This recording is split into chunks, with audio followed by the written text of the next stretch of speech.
यह है टाटा 407, एक ऐसी गाड़ी जो पिछले 38 सालों से बिना किसी अपडेट के सिवाय इंजन नॉर्म्स, एक छोटी सी कैबिन, कुछ बेसिक से फीचर्स और एक 4 सिलेंडर इंजन के साथ लाइट कमर्शियल व्हीकल सेगमेंट में आज के समय 60% मार्केट शेयर को अकेले कैप्चर करके बैठा है। एंड 1986 में जब टाटा मोटर्स ने इसे फर्स्ट टाइम लॉन्च किया था तो उस समय इसने 75% मार्केट शेयर को अपने नाम कर लिया था सिर्फ एक साल के अंदर अंदर। जबकि उस समय आइचर मित्सुबिशी की कैंटर, स्वराज माजदा की T3500 और डीसैम टोयोटा की डायना 60 जैसी popular light commercial trucks already market में बिक रहा था। लेकिन टाटा 407 ने इन सभी को सेल्स के मामले में सरपास करते हुए 2011 तक टोटल 5 लाख यूनिट्स कंप्लीट कर लिया। और इंटरेस्टिंग बात यह है कि इनमें से 55% बायर्स ऐसे लोग थे जिन्होंने फर्स्ट टाइम किसी कमर्शियल व्हीकल को खरीदा था।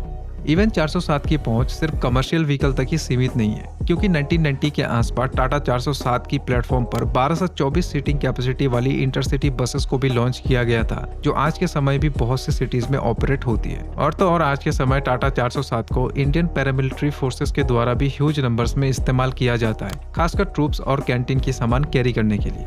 लेकिन सवाल यह है कि एक बेसिक डिजाइन और बेसिक फीचर वाली ये गाड़ी आखिर कैसे पिछले 38 सालों से इंडिया की best selling light commercial truck की खिताब अपने नाम करके बैठा है, जबकि इसकी कंपटीशन में ज्यादा फीचर्स वाली light commercial truck already available है। और क्यों इंडियन पैरामिलिट्री फोर्स इस गाड़ी को सबसे ज्यादा पसंद करते हैं, जबकि इंडियन आर्मी में अशोक लेलैंड की तरफ से आने वाली स्टेलियन को इस्तेमाल किया जाता है। तो आज की इस वीडियो में हम इन्हीं क्वेश्चंस पर डिस्कस करेंगे और साथ में एक नजर हम इसके हिस्ट्री पर भी डालेंगे, क्योंकि ये सभी क्वेश्चंस के आंसर इसकी हिस्ट्री में छुपा हुआ है, जिससे आपको ओवरऑल सभी डाउट्स भी क्लियर हो जाएगा। तो आइए शुरू करते हैं वीडियो को। आजादी के बाद मिड 90s के समय इंडिया में इंडस्ट्रियलाइजेशन में एक ड्रास्टिकली बूम देखने को मिला था, क्योंकि लोग नए बिजनेस खोल रहे थे और जो पुरानी कंपनीज थे वो अपनी बिजनेस को देश के हर कोने कोने तक एक्सपेंड करने में लगे पड़े थे। और ये करने में उन्हें सबसे ज्यादा कंट्रीब्यूट कर रहा था कमर्शियल व्हीकल्स। लेकिन उस टाइम इन व्हीकल्स की प्रोडक्शन बहुत कम था। नाउ इसी अपॉर्चुनिटी को देखते हुए टाटा मोटर्स ने German automobile company Daimler Benz के साथ पार्टनरशिप के अंदर first Indian made heavy duty truck Mercedes Benz 312 को इंडिया में लॉन्च किया, जो 90 bhp पावर प्रोड्यूस करने के साथ ही 4.5 टन तक पेलोड कैरी कर सकता था। और इसी गाड़ी ने आगे चलकर इंडियन ट्रकिंग इंडस्ट्री की नींव भी रखी थी। फिर उसके ठीक 10 साल बाद एक और ट्रक को लॉन्च किया गया TMP 1210 नाम से, जो पिछले मॉडल से 40% ज्यादा पेलोड कैरी कर सकता था। और इसी खासियत की वजह से इस पर्टिकुलर मॉडल को उस वक्त ज्यादातर कंस्ट्रक्शन और मैन्युफैक्चरिंग इंडस्ट्री में यूज किया जाने लगा। बट 1969 में टाटा मोटर्स ने डैमलर बेंज के साथ पार्टनरशिप एंड करके अपना खुद का लोगो लगाकर इन ट्रक्स को रोल आउट किया। और फिर उसके बाद 1977 में टाटा 1212 और 1983 में टाटा 311 से लेकर कई सारी मॉडल्स को लॉन्च किया, जिससे नए बिजनेसेस और वेंडर्स को लंबी दूरी तक सामान भेजने में काफी आसान हो गया था और साथ ही इन्हें यूज करना उनके लिए सबसे ज्यादा प्रॉफिटेबल था। लेकिन ये जो ट्रक्स थे ना, TMP 1210, टाटा 1212, इवन टाटा 311, ये सभी ट्रक्स खासकर लॉन्ग रूट्स को ध्यान में रखकर बनाया गया था। और इसी वजह से जब वेंडर्स को सिटी टू सिटी या फिर कंजस्टेड एरिया में सामान डिलीवरी करना होता था, तब इन बड़ी नोज वाली ट्रक्स को उन रास्तों पर मनूवर करना बहुत ही प्रॉब्लम हो जाता था और एफिशिएंट ना होने की वजह से ऑपरेशन कॉस्ट भी ज्यादा लगता था। तो इसी गैप को देखते हुए टाटा मोटर्स ने एक ऐसे व्हीकल की प्रोजेक्ट पर काम करना शुरू किया जो कॉम्पैक्ट होने के बावजूद भी ज्यादा पेलोड कैरी कर सके और गाड़ी की इंजन पावरफुल होने के साथ साथ एफिशिएंट भी हो, ताकि गाड़ी अच्छे से सिटी और पतली गलियों की खराब रोड्स पर भी आसानी से चल जाए। लेकिन टाटा मोटर्स के सामने कुछ प्रॉब्लम खड़ा हो गया था, क्योंकि इस गैप को कुछ जापानीज और इंडियन ब्रांड्स ने टाटा से पहले ही नोटिस कर लिया और उन ब्रांड्स ने अपनी अपनी जॉइंट वेंचर से स्मॉल पिकअप ट्रक्स मार्केट पर पहले ही लॉन्च कर दिया, जैसे स्वराज माजदा की T3500 ट्रक, डीसैम टोयोटा की डायना 60, एलिस्टर निसान की कैपस्टर और ऐसे ही आइचर मित्सुबिशी ने लॉन्च किया था अपना कैंटर ट्रक, जो एफिशिएंट होने के साथ साथ 2 से 3 टन तक की लोड्स को इजीली कैरी कर सकता था। और टाटा मोटर्स के पास ना तो कोई एफिशिएंट इंजन था और ना ही उनके पास स्मॉल कमर्शियल व्हीकल बनाने की एक्सपीरियंस थे। नाउ इस लाइन को सुनने के बाद आपके दिमाग पे ये सवाल जरूर आ रहा होगा, टाटा मोटर्स ने आखिर 407 को बनाया कैसे?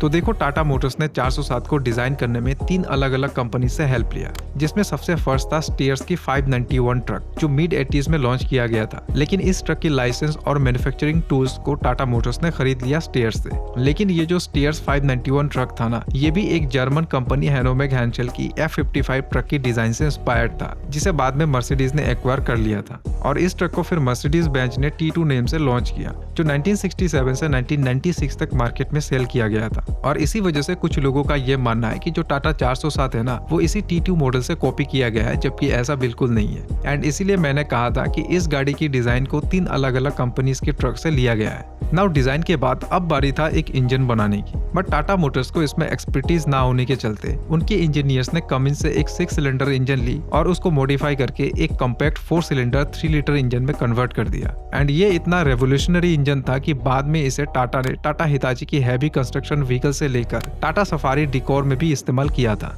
नाउ डिजाइन टाटा के हाथ में था, इंजन भी बन गया था और अब समय था गाड़ी को असेंबल करके मार्केट में लॉन्च करने की। लेकिन मार्केट में पहले से ही कुछ गाड़ियों की मोनोपोली चल रहे थे, जैसे डायना 60 ट्रक और T3500, जो उस टाइम बहुत एडवांस फीचर्स ऑफर करते थे। तो इसीलिए टाटा मोटर्स ने 407 को एकदम बेसिक रखा और वो फीचर्स को ऐड करे जो सच में एक ड्राइवर को उस वक्त नीड था, और इससे गाड़ी की प्राइस कंपटीशन के मुकाबले बहुत कम हो गया। एंड फाइनली 1986 में टाटा मोटर्स ने अपना 7th कमर्शियल ट्रक और फर्स्ट लाइट कमर्शियल व्हीकल को इंडिया में लॉन्च किया और उन्होंने इसका नाम रखा टाटा 407। बट ये जो नाम था 407, इसके पीछे भी कुछ फैक्ट्स थे, जैसे 4 का मतलब है 4 टन की ग्रॉस व्हीकल वेट और 7 का मतलब है 70 bhp। और गाड़ी को लॉन्च करते समय टाटा मोटर्स ने जैसा सोचा था ठीक वैसा ही हुआ। गाड़ी लॉन्च होते ही बिकनी स्टार्ट हो गई और इसने पूरा का पूरा LCV सेगमेंट में 75% मार्केट शेयर कैप्चर कर लिया।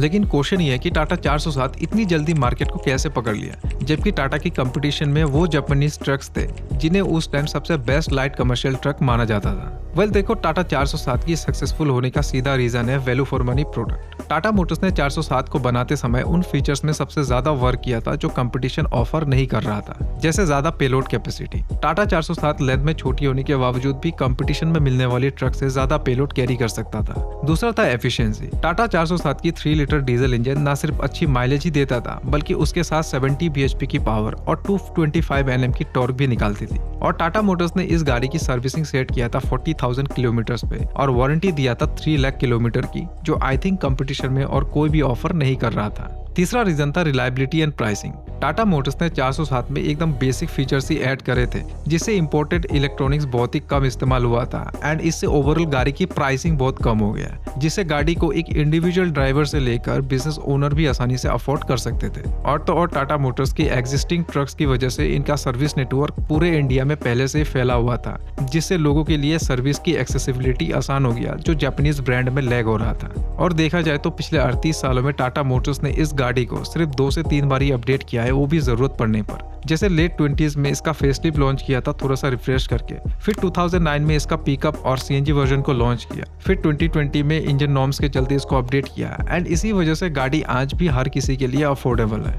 लेकिन वो सब तो ठीक है, पर क्या ये गाड़ी आज भी सेगमेंट किलर है? तो देखो, इसको समझाने के लिए मैंने इसके जो रियल कंपटीटर्स है उनके साथ एक कंपैरिजन किया है, जिसके लिए आपको सबसे पहले इस चार्ट को देखना होगा।